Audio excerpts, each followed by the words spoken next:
ஸ்ரீமதே ராமானுஜாய நமக. நாலாயிர திவ்ய பிரபந்தம். முதல் ஆயிரம் 610 முதல் 612 பாசுரங்கள். நாச்சியார் திருமொழி. 610 பாசுரம்.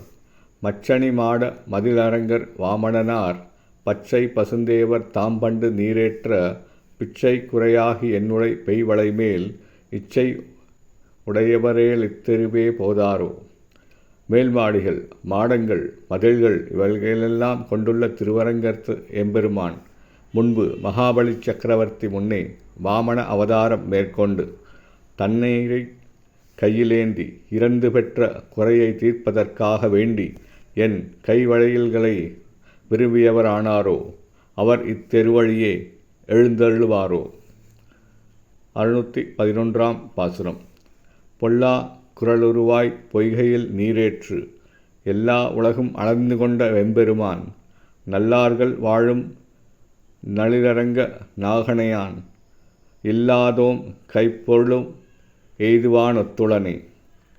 உலகில் நடமாட்டமில்லாததொரு அழகிற் குறுகிய குள்ள வடிவமான வாமன அவதாரம் பெற்று தன்னுடைய அழகிய பொற்கரங்களினால் மாபலி சக்கரவர்த்தியிடம் நீர் ஏற்று பெற்று உலகங்கள் அனைத்தையும் தன் திருவடிகளாலே அளந்து தனதாக்கிக் கொண்ட எம்பெருமான் நல்லவர்கள் வாழும் குளிர்ச்சிமிக்க திருவரங்கத்தை ஆதிசேடன் மேல் பள்ளி கொண்டு விளங்குகின்றார்.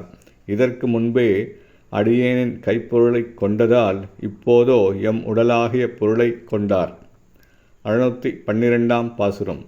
கைப்பொருள்கள் முன்னமே கைகொண்டார் காவிரி நீர் செய்பொருள ஓடும் திருவரங்க செல்வனார் எப்பொருட்கும் நின்றார்க்கு மெய்தாது நான்மறையின் சொற்பொருளாய் நின்றாரென் மெய்ப்பொருளும் கொண்டாரே. வயல்களிலெல்லாம் காவிரி நீர் ஓடிச் சென்று பாய்கின்ற அதனால் வளம் மிக்குள்ள திருவரங்கத்துச் செல்வனார் அடியவர்களாகிய யாவர்க்கும் எளியனாய் என் முனைப்புடைய உயர்ந்தார்க்கும் எட்டாதவராய் 4 வேதங்களுக்கும் உயிர் பொருளாய் விளங்குபவருமான பெரிய பெருமாள் ஏற்கனவே என் கையிலுள்ள பொருள்களையெல்லாம் கொள்ளை கொண்டதன்றி இப்போது என் உடலாகிய பொருளையும் கொள்ளை கொண்டார். ஸ்ரீமதே ராமானுஜாய நமக. ஸ்ரீ ஆண்டாள் திவ்ய திருவடிகளே சரணம்.